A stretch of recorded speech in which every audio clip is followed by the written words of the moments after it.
Suburban Rail Loop, I'm calling today, or technically tonight, D-Day for the SRL, because if the federal budget doesn't have almost $10 extra billion allocated towards the Victorian Suburban Rail Loop, the Cheltenham to Box Hill part of it, then to me the project is dead in the water. There is no good way for the Premier to proceed. Our next guest is Chief Economist and co-founder of Macro Business. He used to work with both the Australian and Victorian Treasuries. Leith Van Onselen, good morning. G'day, Tom. How are you? Well, I'm good. Look, tonight's budget, I mean, there'll be all sorts of things in it, and I expect the Treasurer to focus heavily on cost of living, like with, energy rebates on power bills and that sort of thing. But I'm seeing no mention at all of the $10 billion that the state government is expecting from the federal government for the Suburban Rail Loop.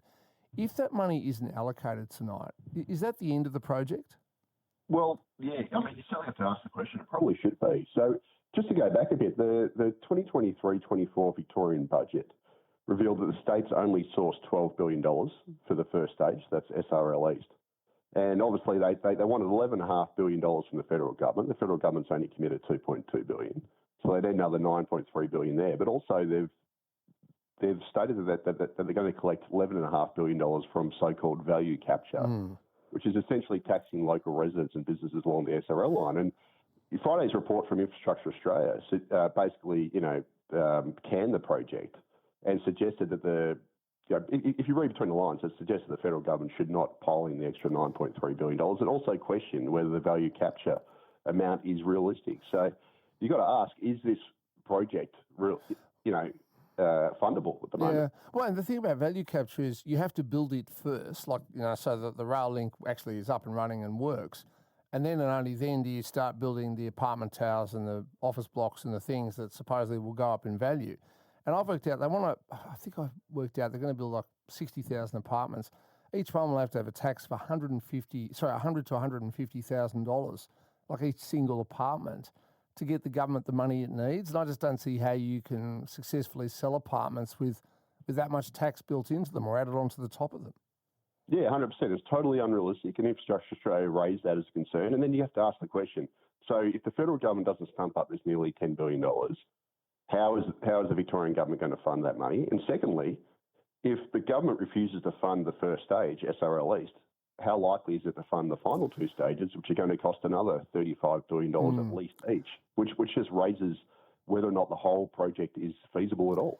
And weirdly, the federal government has said it does like Airport Rail Link and has allocated, I think, $7 billion to that, although even that won't be enough. But clearly they're more worried about votes in the west than they are votes in the southeast and the east. Yeah, 100%. And the other problem here is, Tom, we're sort of caught between a rock and a hard place here. So if we proceed with this project, it's going to cost $100+ billion. It's going to drown Victorians in debt. We don't have a way to fund it. But if we scrap it, obviously there's a massive sunk cost there. So we're going to lose billions there. It's money already spent, but also we're probably going to have to pay massive compensation because the Premier stupidly already signed the contracts. And this is kind of akin to what happened with the Commonwealth Games and the cancelled East-West link, but on a massive scale.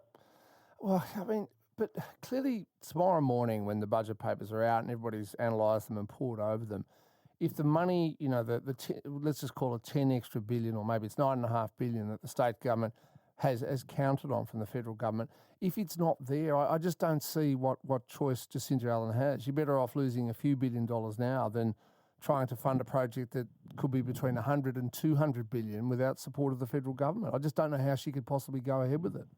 Yeah, look, mate, I agree 100%. And again, if the federal government doesn't stump up extra money for SRL East, how likely is it to fund it for the next two stages, which will then have to be built? So that just means that we're going to be on the hook.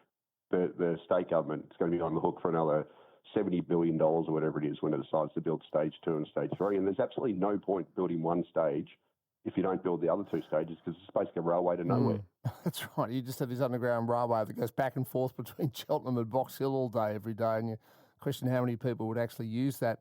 And then, of course, there's the final issue, and I think you and I have discussed this before, but I mean, Standard & Poor's, or S&P as they're now called, have specifically said if the state government pushes ahead with the Suburban Rail Loop without the federal government funding, they will cut Victoria's credit rating, which means all of our debt gets more expensive.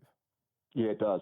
So it means that not only will Victoria have higher debt because it's not getting the money from the federal government. It also means that the interest rate on its overall debt will go up, which just makes the whole thing even worse and less sustainable from a financial perspective. All right, thank you for your time. Leith Van Onselen there, Chief Economist and Co-founder of Macro Business, former economist with both the Victorian and the Australian Treasuries. I mean, Jacinta Allen is between a rock and a hard place here because she has signed contracts and she has sort of nailed her political colours to the mast on the Suburban Rail Loop. But it just shows, look, would you go out and start a massive renovation on your house without having the funding locked in? No, because what you end up with is a partly built house if you can't get the money. And that's what's happened to us. But we are talking not just a few million or a few billion. We are talking about tens, if not potentially several hundred, at least a couple of $100 billion here. We don't have the money.